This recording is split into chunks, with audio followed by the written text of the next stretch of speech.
नमस्कार।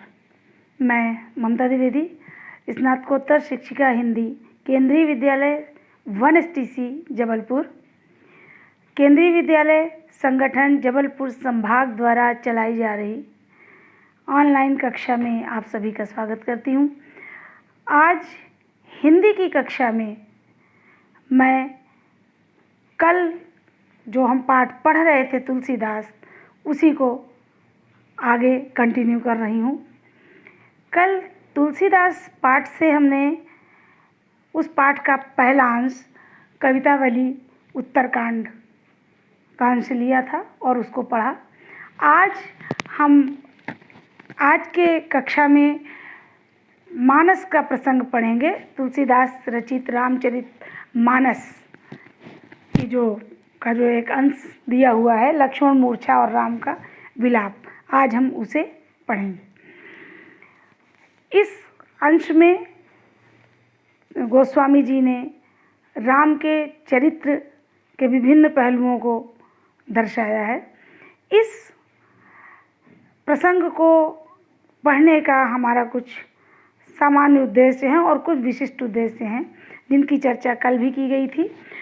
जो सामान्य उद्देश्य हैं उनके अंतर्गत काव्य का आनंद लेना, रसास्वादन करना, छात्र छात्राओं में सृजनात्मकता का विकास करना, सबसे बड़ी बात कविता के प्रति या काव्य के प्रति उनमें रुचि जागृत करना, और भक्ति काल जो हिंदी साहित्य का अत्यंत समृद्ध समय है उसका परिचय देना। विशिष्ट उद्देश्य के अंतर्गत आध्यात्मिक और नैतिक मूल्यों का विकास और कविता के भाव पक्ष को, मूल भाव को आत्मसात करना, हृदयंगम करना, रचनाकार का उद्देश्य स्पष्ट करना और सगुण काव्यधारा के राम काव्य का परिचय देना। सगुण काव्यधारा, जैसा कि आप जानते हैं, दो भागों में बटी हुई थी। एक कृष्ण काव्यधारा थी और दूसरी राम काव्यधारा थी। गोस्वामी तुलसीदास जी राम काव्यधारा के अंतर्गत आते हैं, तो राम काव्य का परिचय देना ये हमारा विशिष्ट उद्देश्य है। इससे पूर्व कक्षा 10वीं में एक बार आप अगर अपनी स्मृति पर जोर डालें बच्चों, तो आपको याद आएगा कि हमने कक्षा 10वीं में भी तुलसीदास के द्वारा रचित रामचरितमानस के कुछ अंशों को पढ़ा था। वो अंश थे धनुष भंग के। जब राम के स्वयंवर से, सीता के स्वयंवर से पूर्व राम ने जो शिव का धनुष तोड़ा था, तो राम लक्ष्मण परशुराम संवाद का वो प्रसंग था, जिसे हम पहले भी पढ़ चुके हैं। तो आप तुलसी की काव्य कला से थोड़ा बहुत परिचित हैं। अब हम आते हैं आज के अपने इस प्रसंग पर। ये जो हमारा आज का प्रसंग है, इसके विषय में, इसको पढ़ने से पूर्व मैं इसके पृष्ठभूमि आपको बताना चाहती हूँ। ये अंश तुलसीकृत रामचरितमानस के लंका कांड से उद्धृत है, लंका कांड से लिया गया है। ये उस समय का प्रसंग है जब राम और रावण के बीच में युद्ध प्रारंभ हो चुका था। आप जानते हैं, आप राम की कहानी से पूर्व में भी परिचित हैं भली भांति कि राम ने सीता का हरण किया था और सीता की मुक्ति के लिए, सीता को उसके कैद से आज़ाद कराने के लिए राम ने लंका पर चढ़ाई की थी। उस युद्ध के दौरान एक दिन जब राम के छोटे भाई लक्ष्मण और रावण के पुत्र मेघनाद दोनों के बीच युद्ध हो रहा था, तो मेघनाद ने लक्ष्मण के ऊपर एक अमोघ शक्ति का प्रयोग कर दिया था लक्ष्मण को मारने के लिए, जिसके प्रभाव से लक्ष्मण मूर्छित होकर के रणभूमि में गिर गए थे। लक्ष्मण की मूर्छा को दूर करने के लिए वैद्य को संजीवनी नाम की एक बूटी, एक जो हमारे यहाँ जड़ी बूटियाँ पाई जाती हैं, तो संजीवनी नाम की एक बूटी की ज़रूरत थी, जिससे वो औषधि तैयार करके लक्ष्मण की मूर्छा को दूर कर सकते थे। परंतु समस्या थी कि वो बूटी, वो संजीवनी नाम की जो औषधि थी, वो हिमालय पर्वत पर पाई जा सकती थी, वहीं केवल मिल सकती थी। तो उसे लेने का लाने का ये जो दुस्तर कार्य था, कठिन कार्य था, इसे करने के लिए हनुमान ने बीड़ा उठाया। और हनुमान दक्षिण में लंका है, जबकि भारत के उत्तर में हिमालय पर्वत है। तो पूरे एक तरह से देखा जाए तो दक्षिण से सुदूर उत्तर में गए हनुमान जी, और वहाँ से संजीवनी बूटी को लेकर के वो वापस आ रहे थे। आते समय रास्ते में अयोध्या नगरी भी पड़ी, जो कि आपको मालूम है राम का अपना गृहनगर था, अपना राज्य था। वहाँ पर भरत राम की ओर से राज्य कर रहे थे। जब उन्होंने हनुमान को आकाश मार्ग से एक पर्वत को लेकर के उड़ करके जाते देखा, तो भरत को भ्रम हो गया कि कहीं ये कोई शत्रु पक्ष का या कोई राक्षस या कोई ऐसा तो नहीं है जो हमारी अयोध्या पर आक्रमण करने आ रहा हो। और इस भ्रम के कारण भरत ने हनुमान जी पर बाण चला करके उनको नीचे गिरा दिया। एक तो वैसे भी समय की कमी थी, और इस कार्य के कारण भरत ने ये जो अनजाने में जो एक काम कर दिया कि हनुमान जी को नीचे गिरा दिया, उससे और देर हो सकती थी और लक्ष्मण के प्राणों पर संकट आ सकता था, क्योंकि सूर्योदय से पूर्व औषधि का मिलना आवश्यक था। लेकिन जैसे ही भरत ने हनुमान जी के द्वारा राम का संपूर्ण वृत्तांत सुना, राम के वनवास के समय जो जो उनको कठिनाइयाँ आई, सीता का हरण, सुग्रीव से मित्रता, और फिर लंका पर चढ़ाई और युद्ध का प्रकरण, जब ये सारे प्रसंग को सुना भरत ने, तो कहीं ना कहीं भरत को बहुत दुख हुआ कि उनसे गलती हो गई अनजाने में। और उन्होंने तुरंत हनुमान जी से क्षमा याचना की और कहा कि आपको तुरंत राम के पास अनुज लक्ष्मण की सहायता के लिए जाना चाहिए, जिससे कि उन्हें उनकी मूर्छा दूर हो सके। ये सुनकर के हनुमान ने तुरंत उनसे आज्ञा ली भरत से, और वहाँ से चल पड़े। इसके आगे का प्रसंग अब हम पढ़ेंगे। तो अब हम अपने पाठ को प्रारंभ करते हैं। सबसे पहले हम कविता का आदर्श वाचन करेंगे। चूँकि प्रसंग थोड़ा बड़ा है, तो हम थोड़े थोड़े अंश का आदर्श वाचन करेंगे और इसके साथ ही साथ उसके भावार्थ को भी पढ़ते चलेंगे। लक्ष्मण मूर्छा और राम का विलाप। सबसे पहले इसमें एक दोहा आता है, वहाँ से हमें प्रारंभ करना है। तो प्रताप उर राखि प्रभु, जई हो नाथ तुरंत, अस कही आयसु पाई पद, बंदी चले हनुमंत। भरत बाहुबल शील गुण, भरत बाहुबल शील गुण, प्रभु पद प्रीति अपार, मन महु जात सराहत, पुनि पुनि पवन कुमार। यहाँ पर गोस्वामी जी लिखते हैं कि हनुमान जी ने भरत के चरणों में प्रणाम किया, उनकी वंदना की और उनसे कहा कि आपके प्रताप को मैं अपने हृदय में धारण करके तुरंत भगवान श्री राम के पास जाऊंगा। और ऐसा कह करके भरत ने हनुमान जी से आज्ञा ली और राम की सहायता के लिए लंका की ओर चल पड़े। अब जब वो रास्ते में जा रहे हैं, तो मन ही मन हनुमान जी क्या सोच रहे हैं, वो बार बार भरत के चरित्र को, उनके गुणों को और प्रभु राम के चरणों में जो उनका अपार प्रेम है, उस प्रेम की सराहना अपने मन में करते हुए जा रहे हैं और बार बार उस प्रेम की सराहना कर रहे हैं, क्योंकि ये सबको विदित है, ये संसार में सबको ज्ञात है कि भरत के जैसा भाई मिलना बहुत कठिन है। अब इसके बाद दृश्य का परिवर्तन होता है और हम सीधे इस प्रकरण के द्वारा पहुंचते हैं लंका में। तो आगे पुनः मैं आदर्श वाचन करती हूँ। उहाँ राम लक्ष्मण ही निहारी, बोले वचन मनुज अनुसारी, अर्धराति गई कपि नहीं आयो, राम उठाए अनुज उर लायो। सकहु न दुखित देखि मोहि काऊ, बंधु सदा तब मृदुल सुभाऊ। मम हित लागित तजेउ पितु माता, सहेउ विपिन हिम आतप बाता। सो अनुराग कहाँ अब भाई, उठऊ न सुन मम बच बिकलाई। जो जनते हूँ बन बंधु बिछोहू, पितु बचन मनते हूँ नहीं ओहू। सुत बित नारी भवन परिवारा, हो ही जाहि जग बारहि बारा। अस विचारी जिय जागहु ताता, मिलय न जगत सहोदर भ्राता। जथा पंख बिनु खग अति दीना, मणि बिनु फनि करिबर करहीना। अस मम जीवन बंधु बिनु तोहि, जो जड़ दैव जियावै मोहि। जई हूँ अवध कवन मुँह लाई, नारी हेतु प्रिय भाई गंवाई। बरु अपजस सहतेउ जग माही, नारी हानि विशेष क्षति नाही। अब अपलोक शोक सुत मोरा, अब अपलोक शोक सुत तोरा। सही निठुर कठोर उर मोरा, निज जननी के एक कुमारा। तात तासु तुम प्राण आधारा, सौंपेसी मोहि तुम्हि गहि पानी।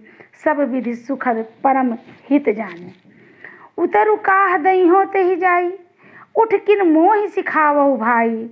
बहुविध सोचत सोच विमोचन, स्रवत सलिल राजीव दल लोचन। उमा एक अखंड रघुराई, नर गति भगत कृपाल दिखाई। प्रभु प्रलाप सुन कान, विकल भय बानर निकर। आई गयो हनुमान, जिमि करुणा मह वीर रस। यहाँ पर लंका का अब दृश्य प्रस्तुत कर रहे हैं गोस्वामी जी।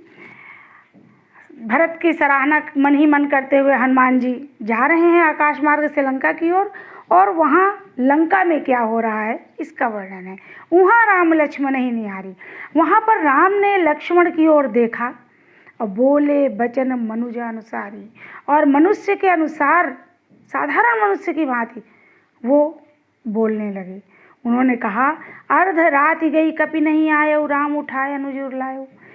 राम बहुत दुखी हैं। उन्होंने भाई को उठा करके अपने हृदय से लगाया और कहा, आधी रात बीत चुकी है लेकिन अभी तक हनुमान जी लौट करके नहीं आए। सकहु न दुखित देखि मोहि काहू, बंधु सदा तब मृदुल स्वभाव।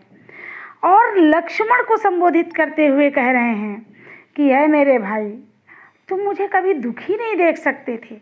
तुम्हारा स्वभाव अत्यंत मृदुल था, बहुत ही अच्छे स्वभाव के तुम हो। तुम मुझे दुखी देख ही नहीं सकते थे। मम हित लागे तजेउ पितु माता, मेरे हित के लिए, मेरे सुख के लिए तुमने अपने माता पिता को का त्याग कर दिया।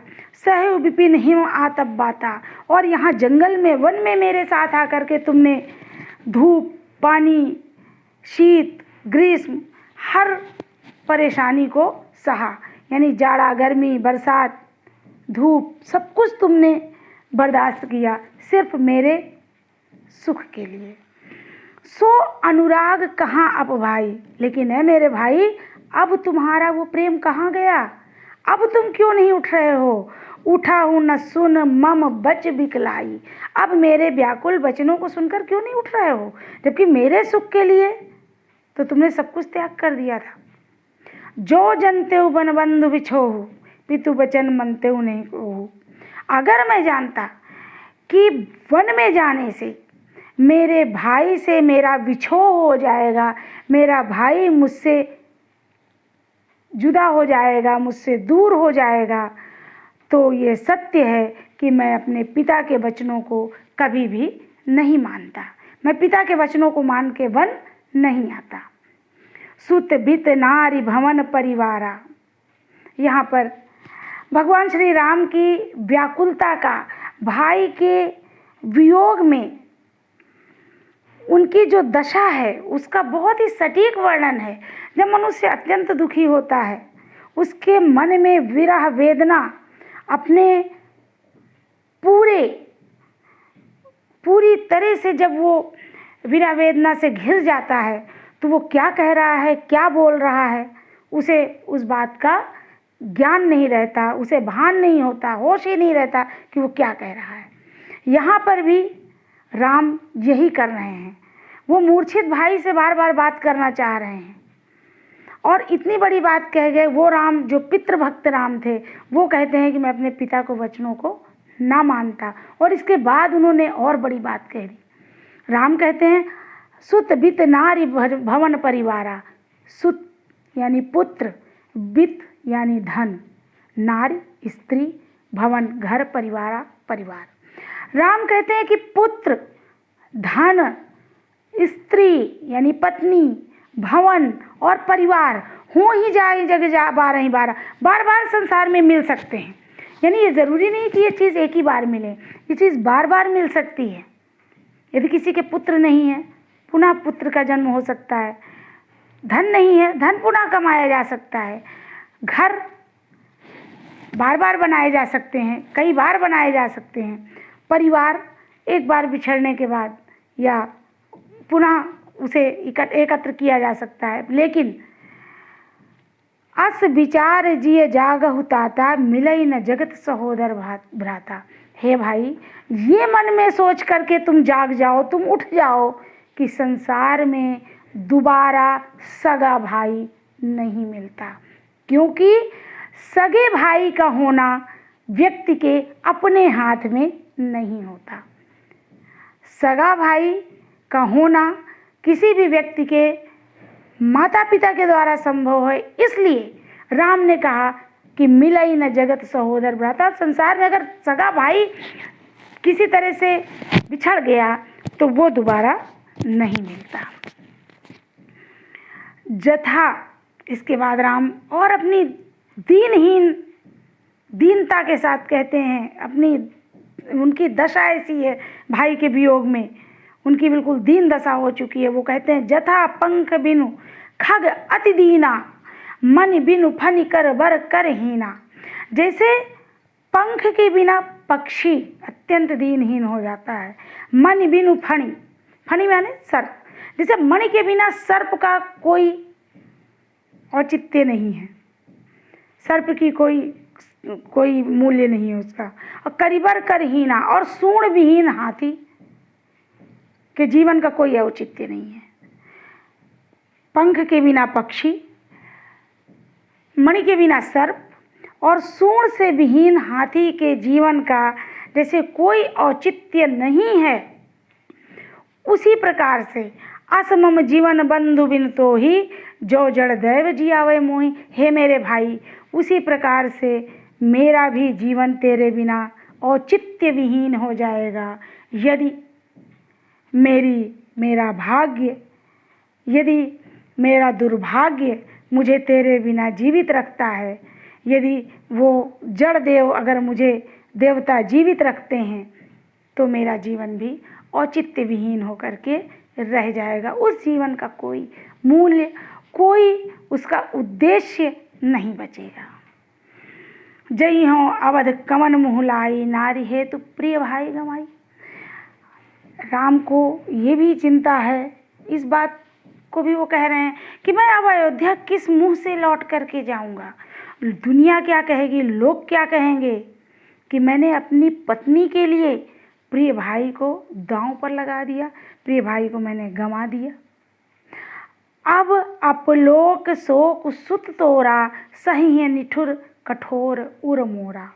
अब इस लोक में हे मेरे भाई, मुझे तेरे शोक को सहन करते हुए मेरे निष्ठुर हृदय को जीना पड़ेगा। मेरे निष्ठुर हृदय में तेरे शोक को बर्दाश्त करते हुए मुझे इस संसार में जीना पड़ेगा, रहना पड़ेगा। और इतना ही नहीं, अपयश भी मुझे सहना पड़ेगा। निज जननी के एक कुमारा, तात तासु तुम प्राण आधारा। राम भाई के वियोग में इस प्रकार से डूब चुके हैं कि वो क्या कह रहे हैं उनको कुछ होश नहीं है। लक्ष्मण अकेले नहीं थे, लक्ष्मण के भाई शत्रुघ्न थे, फिर भी यहाँ पर राम कह रहे हैं कि निज जननी के एक कुमारा। तुम अपने भाई के एक इकलौते कुमार थे, इकलौते पुत्र हो। तात तास तुम प्राण आधारा, इसलिए तुम उसके प्राणों के आधार हो। सौंपे से मोहि तुम्हि गही पानी, सब विधि सुखद परम हित जानी।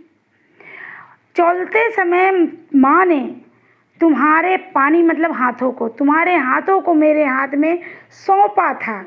ये समझ करके कि मैं तुम्हारे लिए परम हितकारी हूँ, मैं तुम्हारे लिए हर प्रकार से हितकारी हूँ, तुम्हारे हितों का, तुम्हारे सुखों का मैं ध्यान रखूँगा। उतरू काह दई हों तही जाई, कह रहे हैं मैं उसे जा कर के क्या उत्तर दूंगा उस माँ को।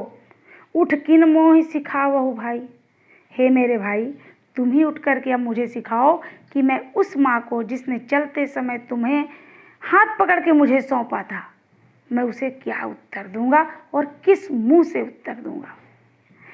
अब यहाँ पर भगवान शंकर जो कि गौरी को, उमा को ये सारा मानस प्रसंग सुना रहे हैं, वो कह रहे हैं कि बहुविधि सोचत सोच विमोचन, स्रवत सलिल राजीव दल लोचन। शिव पार्वती से कहते हैं कि इस प्रकार बहुत तरह से चिंता करते हुए, सोच विमोचन, सबकी चिंताओं का हरण करने वाले स्वयं चिंतित हैं, स्वयं चिंता में डूबे हुए हैं। और स्रवत सलिल राजीव दल लोचन, और उनकी कमल की पंखुड़ियों के समान, कमल की पंखुड़ियों, कमल दल के समान जो सुंदर उनकी आँखें हैं, उसमें से आंसुओं की धारा बह रही है। उमा एक अखंड रघुराई, नर गति भगत कृपाल दिखाई। शंकर जी कहते हैं कि हे उमा, वो अखंड अनंत ईश्वर का जो अवतार है राम, मनुष्यों को दिखाने के लिए, मनुष्यों को प्रेरणा देने के लिए नर की गति में नर की लीला कर रहे हैं, इसलिए कि भक्त उसको देखें और ये समझें कि मनुष्य जन्म यदि मिला है तो उसमें सुख और दुख तो ईश्वर को भी सहन करना पड़ा है, संसार तो साधारण मनुष्य है। प्रभु प्रलाप सुनिकान, आए गए बानर निकर, माफ कीजिएगा, प्रभु प्रलाप सुन कान, बिकल भये बानर निकर, आई गए हनुमान, जिम करुणा महावीर रस। प्रभु के इस प्रकार के प्रलाप को सुनकर, यहाँ पर कवि ने विलाप शब्द इस्तेमाल नहीं किया, विलाप शब्द का प्रयोग नहीं किया, क्योंकि विलाप का अर्थ होता है रोना, दुखी होकर के। प्रलाप का अर्थ होता है विलाप के साथ साथ कुछ भी बोलना बिना सोचे समझे। और आपने देखा ऊपर के प्रसंग में कि राम बिना सोचे समझे अपने उद्गारों को प्रकट करते जा रहे हैं। तो इस प्रकार के प्रभु के प्रलाप को सुन करके जो वानरों का समूह था वो अत्यंत व्याकुल हो गया। उसी समय हनुमान जी वहाँ पर आ गए और ऐसा लगा मानो करुण रस के प्रसंग में वीर रस का आविर्भाव हो गया हो। ये बहुत ही सुंदर उत्प्रेक्षा का प्रयोग किया है तुलसीदास ने। ऐसी उत्प्रेक्षा बहुत ही अनूठी उत्प्रेक्षा है और अन्यत्र देखने को नहीं मिलती है। यहाँ पर कुछ कठिन शब्दों के अर्थ दिए हुए हैं। तो का अर्थ है तुम्हारा राख रख कर जई हो जाऊँगा, अस इस तरह आयस आज्ञा मऊ में कपि बंदर। लेकिन यहाँ पर कपि का अर्धरात गई, कपि नहीं आए हो। यहाँ पर कपि का अर्थ है हनुमान जी, हनुमान जी के अर्थ में यहाँ पर प्रयुक्त हुआ है, यहाँ बंदर के अर्थ में प्रयुक्त नहीं है। सराहत बड़ाई करना, मनुज अनुसारी मनुष्य के तरह मानवोचित, काऊ किसी प्रकार, लाग के लिए तजहु त्यागते हो, विपिन जंगल, आतप का अर्थ है धूप या गर्मी, बाता आंधी तूफान तेज हवा, जनते हो यदि जानता, मनते हो तो मानता, वित्त पहले भी बताया मैंने, धन, नारी, स्त्री, या यहाँ पर इस प्रसंग में पत्नी के लिए उपयोग किया गया है। 12 ही 12 बार बार, जिय मन में, विचार करके, सहोदर, सहोदर का अर्थ होता है एक ही माँ के उदर से उत्पन्न, एक ही माँ के कोख से उत्पन्न दो भाई जो सगे कहलाते हैं। सहोदर का अर्थ होता है सगे भाई। यहाँ पर राम ने लक्ष्मण के लिए सहोदर शब्द इस्तेमाल किया है। मिला ही न जगत सहोदर भ्राता, लक्ष्मण राम के सगे भाई नहीं थे, क्योंकि राम कौशल्या के पुत्र थे और लक्ष्मण सुमित्रा के पुत्र थे। लेकिन राम ने सहोदर शब्द का प्रयोग सिर्फ इसलिए किया कि लक्ष्मण का जो राम के प्रति भक्ति थी, प्रेम था, विश्वास था, वो किसी सगे भाई से भी बढ़कर था। सगा भाई भी शायद ऐसा प्रेम नहीं कर सकता था जैसा लक्ष्मण राम से करते थे। तो इस प्रकार से ये शब्दार्थ हैं। जथा मतलब जैसे, दीना, दीना का मतलब होता है दरिद्र, दीनहीन। ताता, तात शब्द बहुअर्थी है। तात शब्द का प्रयोग कई अर्थ में किया जाता है। इसे पिता के लिए भी प्रयोग करते हैं, भाई के लिए भी करते हैं, और सबसे बड़ी बात कि यहाँ छोटे भाई के लिए भी करते हैं और बड़े भाई के लिए भी, कहीं कहीं पुत्र के लिए भी इसका प्रयोग होता है। यहाँ पर इसका प्रयोग किया गया है भाई के लिए। मणि, नागमणि, जो कि सर्प के मस्तक पर पाई जाती है। फणी मतलब सर्प, फणी कहते हैं उस सर्प को जिसके पास नागमणि हो। करिबर का अर्थ है हाथी और कर का अर्थ है सूंड। हाथी की सूंड को हाथी का हाथ माना जाता है। तो मम का अर्थ है मेरा, बिन तो ही तुम्हारे बिना, बरु माने चाहे, अपजस अपयश कलंक सहना पड़ेगा, क्षति हानि क्षति, निठुर निष्ठुर जिसके हृदय ना हो, हृदयहीन, तासु उसके, मोहि माने मुझे, पानी, सौंपे सी, मोहि तुम्हें गही पानी।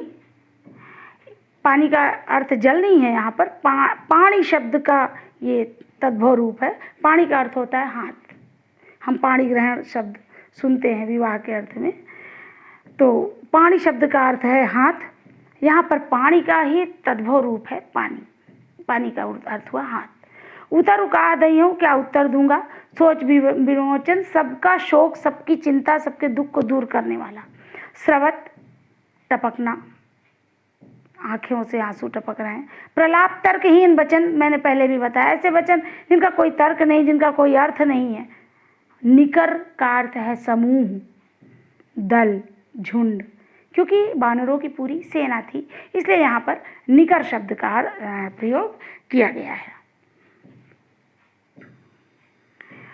इस पूरे प्रकरण का अगर हम काव्य सौंदर्य देखें तो हम देखते हैं कि हनुमान जी की भक्ति, इसमें पूरे जितना प्रसंग अब तक हमने पढ़ा, उस प्रसंग के दौरान जो जो चीज़ें आई हैं, हनुमान की भक्ति हमें देखने को मिलती है।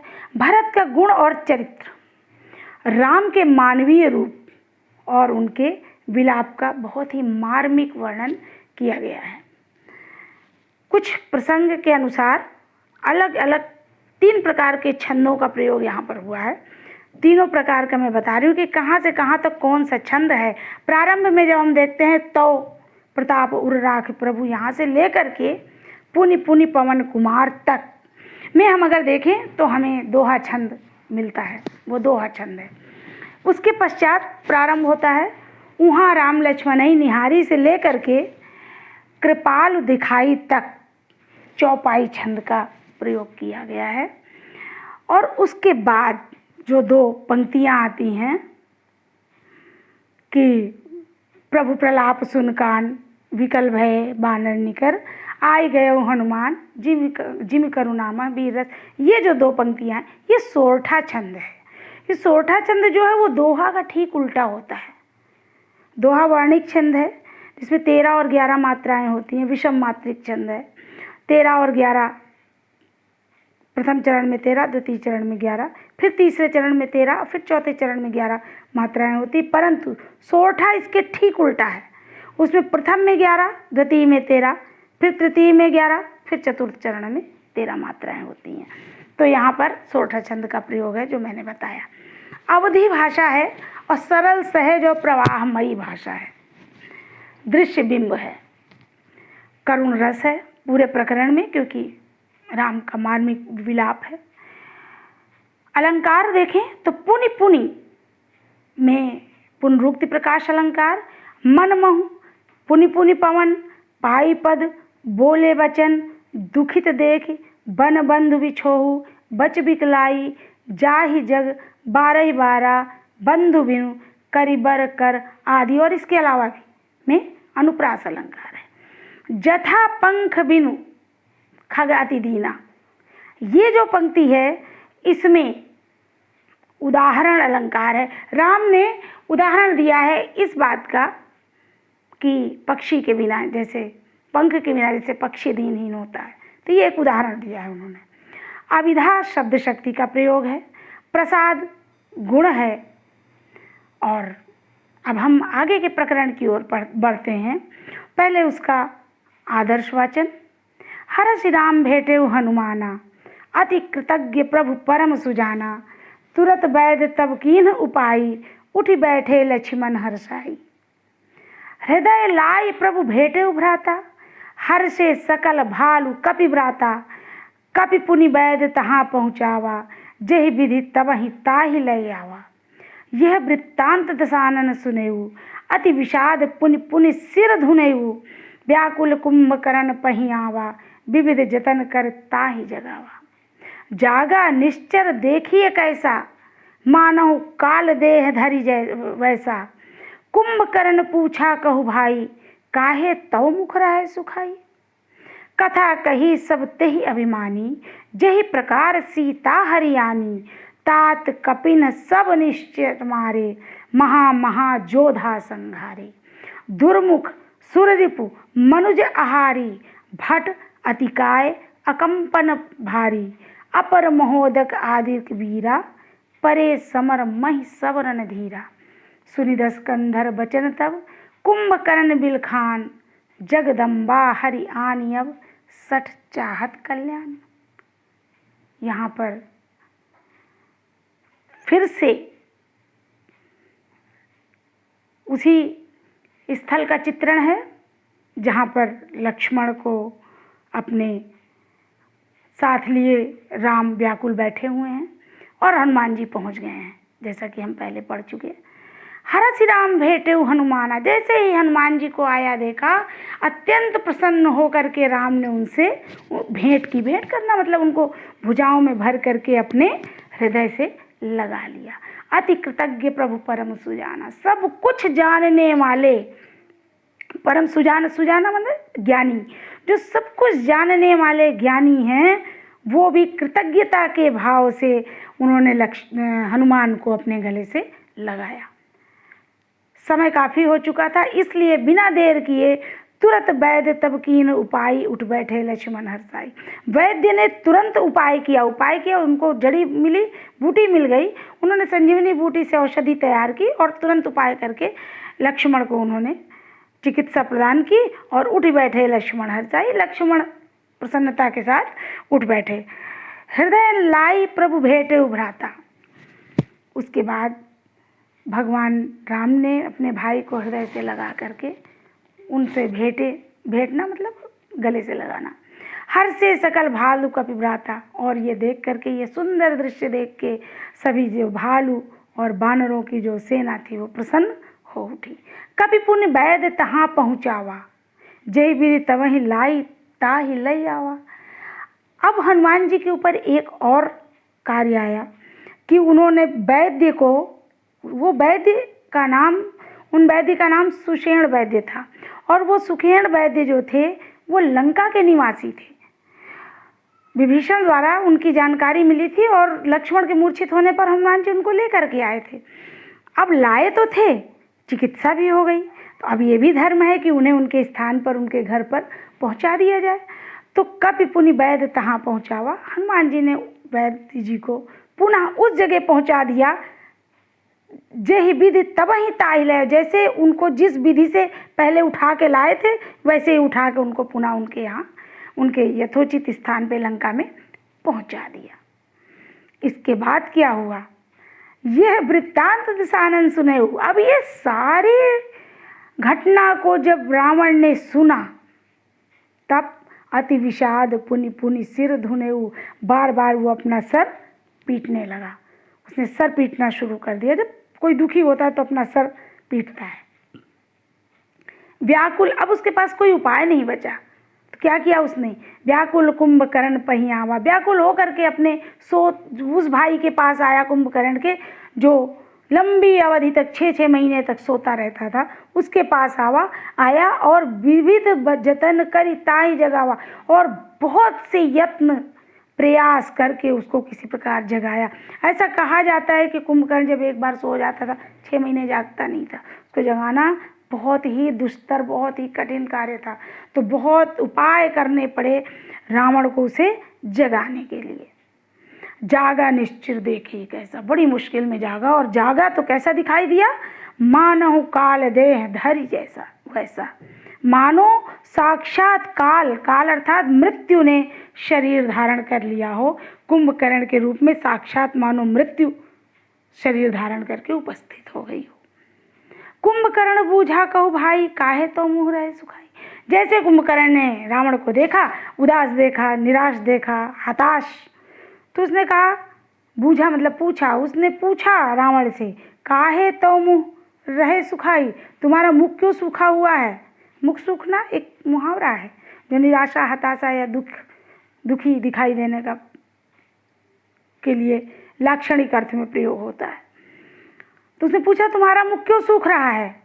कथा कही सबते ही अभिमानी, तब उस अभिमानी रावण ने शुरू से, प्रारंभ से अब तक की पूरी कथा अपने भाई को सुनाई और कहा, जे ही प्रकार सीता हरियाणी, कैसे वो सीता का हरण करके लाया, जिसके कारण से राम का रावण से युद्ध प्रारंभ हुआ। साथ ही उसने बताया कि तात कपिन सब निश्चर मारे, हे भाई वानरों ने सारे निश्चरों को, सारे राक्षसों को मार डाला है। महायोद्धा संहारे, बड़े बड़े योद्धाओं का संहार कर दिया है, उनको समाप्त कर दिया है। कौन कौन से मुख्य योद्धा थे, दुर्मुख, सुररिपु, दुर्मुख और सुररिपु जैसे जो योद्धा थे, जो कि मनुष्यों का आहार करते थे, मनुष्यों को भोजन की तरह खा जाते थे, ऐसे योद्धाओं को मार दिया। इतना ही नहीं, भट, अतिकाय, अकंपन जैसे भारी योद्धाओं को का विनाश कर दिया उन्होंने। अपर, महोदक आदि के वीरा, महोदर आदि जो वीर थे उनको भी मार दिया। ये सारे परे समर मही सबरंधीरा, ये सारे बड़े बड़े योद्धा रणभूमि में पड़े हुए हैं, खेत हो गए हैं, रणभूमि में बलिदान हो गए हैं। इनका विनाश कर दिया गया है वानरों के द्वारा, राम के द्वारा। राम की सेना ने जो लंका की सेना पर कहर ढाया था, जो इस प्रकार से उनको समाप्त किया था, उसका वर्णन रावण ने कुंभकर्ण से किया। सुन दस कंदर बचन तब कुंभकर्ण बिलखान, जगदम्बा हरियाणी अब सठ चाहत कल्याण। जैसे ही, दस कंधर कहते हैं रावण को, जैसे ही दशानन रावण के इन सारी बातों को कुंभकर्ण ने सुना, वो बिलखने लगा। बिलखने का मतलब है व्याकुल हो गया, बिलख के रोने लगा, क्योंकि इतने बड़े बड़े वीरों का पूरे कुल का नाश हो जाना, विनष्ट हो जाना, पूरी प्रजा का, पूरे बड़े बड़े योद्धाओं का, ये बहुत बड़ी बात थी। ऐसा सुन करके कुंभकर्ण बिलखने लगा और उसने रावण से कहा कि जगदम्बा हरियाणी अब सठ चाहत कल्याण। हे मूर्ख, तूने जगत जननी का हरण किया है, जगत जननी को, जगत की माता को हरण करके लाया है, और अब तू अपना कल्याण चाहता है, अर्थात तेरा कल्याण नहीं हो सकता। यहाँ पर कुछ जो कठिन शब्द हैं, किया, हर्षाई माने प्रसन्न होकर, हर्षित, हृदय में, भ्राता समूह झुंड सेना लई आवा, ले आए थे, सिर धुनने लगा, सिर पीटने लगा। पहीं पास, निशिचर रात में चलने वाला, राक्षसों के लिए निशाचर शब्द का इस्तेमाल भी होता है। हरियाणी हरण कर लाए हो, जोधा योद्धा संघारे मार डाले। दुर्मुख कड़वी जबान वाला भी कहते हैं, और दुर्मुख योद्धा एक राक्षसी सेना के योद्धा का भी नाम था। दसकंधर माने रावण, महोदर बड़े पेट वाला, लेकिन यहाँ पर एक राक्षस का नाम है। अपर दूसरे, भट माने योद्धा, हरषि प्रसन्न होकर, और भेंटे पहले बता चुके हैं, भेंट करना, मिलना, कृतज्ञता से। सुजाना माने ज्ञानी और समझदार। इस अंश का हम अगर काव्य सौंदर्य देखें तो राम की व्याकुलता का तो सजीव वर्णन है, साथ ही राम का अनुज लक्ष्मण के प्रति जो प्रेम है उसकी बहुत मार्मिक अभिव्यक्ति हुई है। नारायण की नरलीला को प्रस्तुत करना कवि का उद्देश्य है, जिसमें वो सफल हुए। जब हम कविता को पढ़ने के उद्देश्य पर जाते हैं, प्रारंभ किया था मैंने, तभी मैंने बताया था कि कवि का रचना के पीछे का उद्देश्य क्या है, ये हमें बताना आपको अत्यंत आवश्यक है।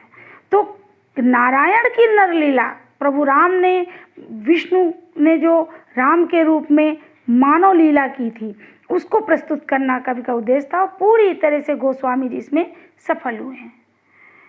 दृश्य बिंब का प्रयोग हुआ है, चाहे कुंभकर्ण वाला प्रकरण हो, चाहे हनुमान जी के आने का प्रकरण हो, वैद्य का उपचार करने का प्रकरण हो, राम और हनुमान की कृतज्ञता से भेंट करना हो, या फिर लक्ष्मण को उठाकर हृदय लगाना हो, ये सारे जो प्रकरण हैं ये हमारे आँख के सामने सजीव होकर के आ जाते हैं। तो दृश्य बिंब है।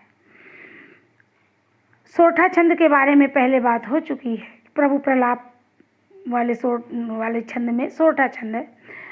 हरषि राम से लेकर के रणधीरा तक चौपाई छंद है, पूर्ववत जैसे पहले था। और सुनी दस कंधर बचन तब कुंभकर्ण बिलखान, जगदम्बा हरियाणी अब सठ चाहत कल्याण में दोहा छंद है। रावण की व्याकुलता और दुख का भी बहुत सुंदर चित्रण किया गया है। व्याकुल रावण किस प्रकार से कुंभकर्ण के पास जाता है, और जो एक तरह से बहुत ही दुस्तर, असंभव जैसा कठिन कार्य था कुंभकर्ण को जगाना, वो काम भी उसने अपनी व्याकुलता में कर डाला, भाई को जगाया। और इतना ही नहीं, अपने वीरों के मारे जाने से वो दुखी भी है, व्याकुल भी है। अनुप्रास, उत्प्रेक्षा, रूपक और पुनरुक्ति प्रकाश अलंकार प्रयोग हुए हैं। पुनि पुनि में पुनरुक्ति प्रकाश अलंकार है। अनुप्रास तो जगह जगह है ही है। उत्प्रेक्षा मानव काल देहधरी जैसा उत्प्रेक्षा अलंकार है। रूपक अलंकार का प्रयोग हुआ है। इस प्रकार से हम देखते हैं कि काव्य सौंदर्य और शिल्प सौंदर्य की दृष्टि से भी मानस और जो ये हमारा संकलित अंश है बहुत ही समृद्ध है। प्रसाद गुण है, सीधी साधी बात कही गई है, और अभिधा शक्ति है। संवाद शैली है। संवाद शैली, जब बात हो रही है कुंभकर्ण की और रावण की बात हो रही है, जब राम लक्ष्मण को संबोधित कर रहे हैं, मूर्छित लक्ष्मण को संबोधित कर रहे हैं, यहाँ पर समय संवाद शैली। सिर धुनना, मुंह सूखना, ये मुहावरे हैं जिनका बहुत ही सटीक और सही स्थान पर प्रयोग किया गया है। इस अंश में, ऊपर के अंश में करुण रस था, परंतु इस अंश में वीर रस की प्रधानता है। अवधी भाषा का प्रयोग है। भाषा सरल है, सहज है, प्रवाहमयी है, और सदैव की भांति साहित्यिक भाषा का भी कहीं कहीं पर पुट दिखाई पड़ता है। करुण रस के बीच वीर रस के आविर्भाव की जो कल्पना गोस्वामी जी ने की है वो बहुत ही अनूठी और सुंदर है। मानस के प्रसंग भाषा की दृष्टि से भी अत्यंत समृद्ध हैं। पर्यायवाची शब्दों का प्रयोग हमें पूरे मानस में बहुतायत में मिलता है। यहाँ भी आपने देखा, आपको वन का पर्यायवाची, धूप का, गर्मी का या जाड़े का, सबके पर्यायवाची आपको देखने को मिल रहे हैं। इससे हमारी इस पाठ को पढ़ने के बाद हमारे शब्द भंडार में भी वृद्धि होती है, और ये भी एक उद्देश्य हमारा सफल होता है। अब हम अपने पाठ के समापन की ओर बढ़ते हैं और बात करते हैं अंत में गृह कार्य की। ये कुछ प्रश्न हैं जो आपको करने हैं। पूरे पाठ को पढ़ने के बाद आप समझ चुके होंगे इन प्रश्नों के बारे में। लक्ष्मण राम के सहोदर भाई नहीं थे, फिर भी राम ने क्यों कहा कि मिलई न जगत सहोदर भ्राता? आप अपने विचार इस पर व्यक्त करेंगे।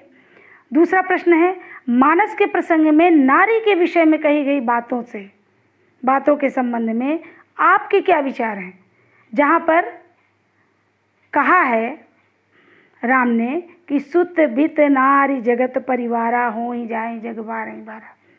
उन्होंने कहा नारी भी बार बार मिल सकती है। तो इस बात के संबंध में आपके क्या विचार हैं, ये लिखना है। राम के जैसे आदर्श चरित्र वाले पात्र के द्वारा कही गई इस बात का क्या कारण हो सकता है, अपने विचार व्यक्त करें। और तीसरा जो हमारा प्रश्न है वो रचनात्मक लेखन से संबंधित है कि लक्ष्मण के उपचार के लिए जिस वैद्य यानी चिकित्सक को लाया गया था वो लंका का निवासी था। मैंने आपको बताया उनका नाम सुखेन वैद्य था। उन्हें लंका से हनुमान जी लाए थे। इस प्रकार से वो शत्रु पक्ष के थे, फिर भी उन्होंने शत्रुता छोड़कर अपने चिकित्सक धर्म का पालन किया। इस प्रसंग को हम आज की परिस्थिति में किस प्रकार जोड़ सकते हैं। हम देख रहे हैं कोरोना महामारी के संकट में हमारे चिकित्सकों के अतुलनीय योगदान को रेखांकित करते हुए एक 200 से 250 शब्दों का लेख आपको लिखना है। यहाँ पर हमारा ये पाठ समाप्त होता है। तुलसीदास के दोनों भागों को आपने देखा, आपने इस पाठ से बहुत कुछ सीखा होगा। आपका बहुत बहुत धन्यवाद।